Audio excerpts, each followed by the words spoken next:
Hi guys, నేను మొన్న గోంగూర chicken పెట్టుకున్నాము. నేను మా అక్క ఇద్దరం కలిసి. చూడండి, గోంగూర అంతా ముందు బాగా ఒలుచుకొని కడిగి ఇలా బాగా ఆరబోసుకోవాలి. అసలు తడి లేకుండా ఆరిపోవాలి. ఆరిన తర్వాత గోంగూర అలా అయింది. తర్వాత ఆయిల్ వేసేసి ఆయిల్లో గోంగూరను ఇలా వేసి బాగా మగ్గించుకోవాలి. ఆయిల్ ఒక ప్యాకెట్ ఆయిల్ పట్టింది మాకు 11 కట్టలకు మగ్గించుకునేదానికి. తర్వాత కొంచెం అంత ఉప్పు వేసి దాన్ని కూడా కల్లుప్పు వేసుకున్నాము.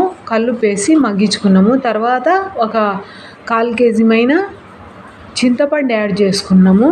చింతపండు కూడా దాంట్లో బాగా మగ్గాలి కాబట్టి వేసుకున్నాము. వేసి బాగా మగ్గించుకుంటాము.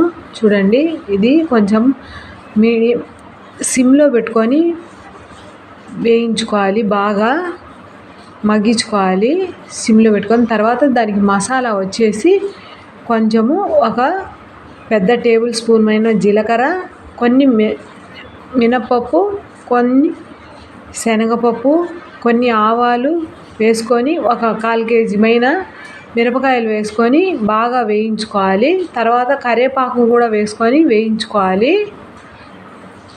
మరి ధనియాలు ఎక్కువ వేసుకోకూడదు. ఎక్కువ వేసుకుంటే కనుక ఊరగాయ అనేది స్మెల్ బాగుండదు. అందుకని చెప్పేసి ఒక 2 టేబుల్ స్పూన్ల ధనియాలు వేసుకుంటే సరిపోతుంది. చూడండి, ఇలా అంతా బాగా మగ్గిపోయింది. గోంగూర అంతా ఇలా మగ్గిన తర్వాత అది మిక్సీ పట్టేసుకోవాలి. ఆ మిక్సీ దాంట్లోనే కొన్ని తెల్లవాయలు కూడా వేసేసుకోవాలి. ఈ తెల్లవాయలు ఆ కారపొడిలోనే వేసి మిక్సీ పట్టేసుకోవాలి. ఆ క్లిప్పు మిస్ అయింది, అందుకని నేను మళ్ళీ చూపిస్తాను.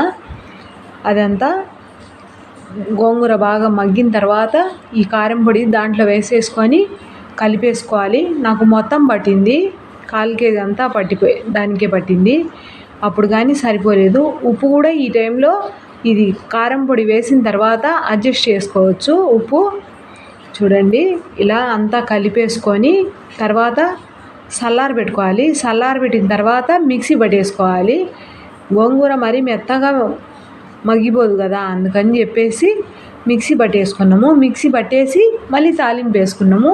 తెల్లవాయలు మీ ఇష్టము, ఎన్నైనా వేసుకోవచ్చు. కొంచెం అంత జీలకర్ర, ఆవాలు, కొన్ని ఎండుమిర్చి, కరివేపాకు, తెల్లవాయలు ఎక్కువైనా వేసుకోవచ్చు, తక్కువైనా వేసుకోవచ్చు. ఆయిల్ సరిపడినంత వేసుకొని తిరవాత వేసుకోవాలి. తిరవాత వేసి ఆ మిక్సీ పట్టేసిందంతా దీంట్లో వేసేసుకోవాలి. చాలా టేస్ట్గా ఉంటుంది గోంగూర ఊరగాయ.